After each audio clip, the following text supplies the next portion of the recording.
Chandler, Arizona, FBI Critical Incident Response Group agents Kate Macer and Reggie Wayne lead a raid on a suspected Mexican cartel safe house. FBI, don't move!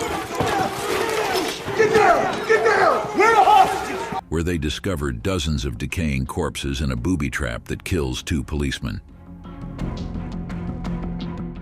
Following the raid, Kate's boss recommends her for a Department of Justice Special Joint Task Force overseen by Matt Graver and the secretive Alejandro Gillick to apprehend the Sonora Cartel Lieutenant Manuel Diaz.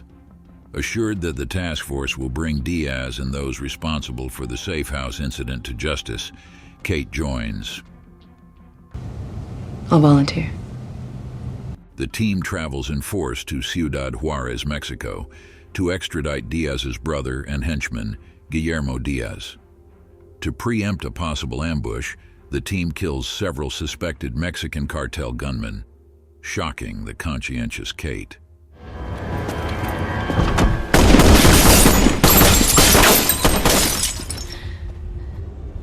Alejandro tortures Guillermo and learns that there's a tunnel Diaz uses to smuggle drugs into the U.S. Reggie and Kate begin to question the task force's illegal and seemingly inexplicable methods.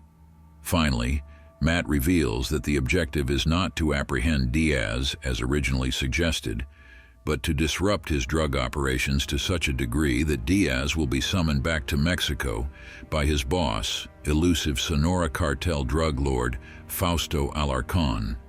By following Diaz, they will bring Alarcón to justice. To disrupt Diaz's cash flow, the team raids a bank used by his money launderers. Kate and Reggie want to use their findings from the raid to mount a legal case against Diaz, but are ordered to let it go. No, don't go in the bank. This is something we can actually build a case on. Don't go in the bank, Kate. Much to their frustration. While commiserating at a bar, Reggie introduces Kate to Ted, a friend and Phoenix police officer. Kate and Ted go to her apartment, but as they become passionate, Kate realizes Ted is with the cartel. What the fuck? Ah! In the ensuing struggle, Ted begins strangling Kate when Alejandro suddenly appears and subdues him. Alejandro and Matt reveal that they used her as bait, knowing the cartel would try to assassinate her after she was seen at the bank raid.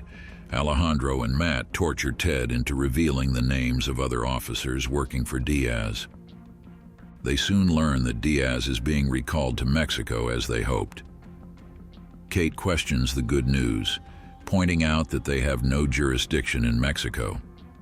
Matt states that she and Reggie were simply being used, as working with U.S. law officers grants the CIA legal permission to continue.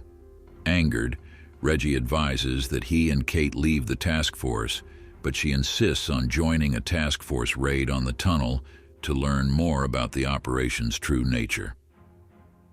At the Mexican end of the tunnel, Kate sees Alejandro kidnapping one of Diaz's drug mules, a corrupt Mexican police officer named Silvio. Kate attempts to arrest Alejandro for his illegal act, but he shoots into her bulletproof vest before driving off with Silvio.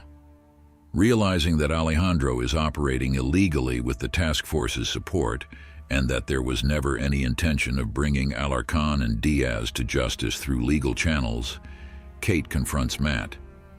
Matt explains that they are attempting to return to a time when a single cartel, Medellin, ran the drug trade. This monopoly gave the U.S. more control.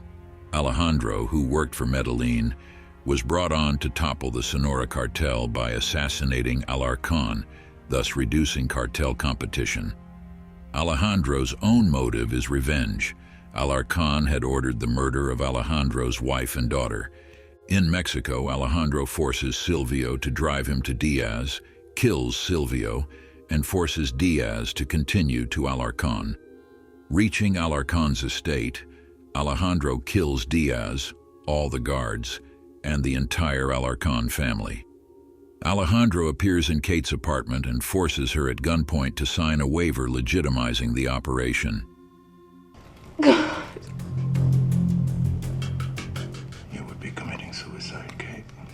As he leaves, she aims her pistol at him, but cannot bring herself to pull the trigger.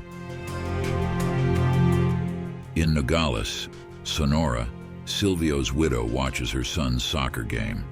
The game is briefly interrupted by the sound of gunfire before continuing.